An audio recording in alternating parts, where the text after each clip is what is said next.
Renowned scholars, leaders, artists, and activists from around the world gathered in the South Korean capital for 2019 Seoul Peace Conference to discuss the path to universal peace. At the two-day event that kicked off on Wednesday, a U.S. nuclear expert shared his views on the prospects for denuclearization on the Korean Peninsula. Our Eum Ji-young reports. Denuclearization, one of the most important peace-related issues on the Korean Peninsula, was a popular topic during Wednesday's discussions in Seoul. At the conference, Dr. Siegfried Hecker, a nuclear scientist at Stanford University who has been committed to nuclear diplomacy, talked about the current prospects for denuclearization on the Korean Peninsula. Hecker said that in spite of the failure of the second North Korea-U.S. summit in Hanoi earlier this year, he thinks it's best time since the turn of the century to start taking reciprocal and decisive steps towards denuclearization and the normalization of ties. He says this is because the current governments in South Korea and the U.S. don't hold particularly hostile policies towards the North.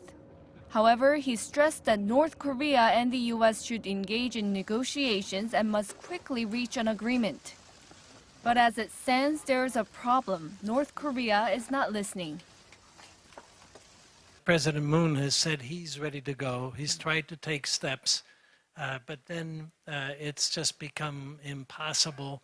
And in fact, one of the most disconcerting things of North Korea, essentially, the way I would put it, not answering the phone, to the American negotiations team. Hecker also drew lessons from history by listing the countries that were once known to possess nuclear weapons. He said South Africa provides meaningful lessons for the Korean Peninsula because the country gave up its nuclear weapons in an honorable and verifiable manner.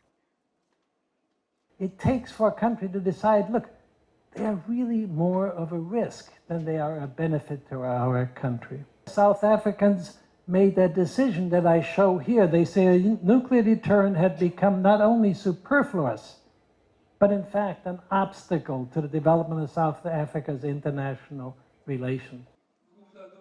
Hecker says that once Pyongyang believes its security can be guaranteed without nuclear weapons, it may view its arsenal as a needless burden like South Africa did in the 1990s. Eum Ji-young, Arirang News.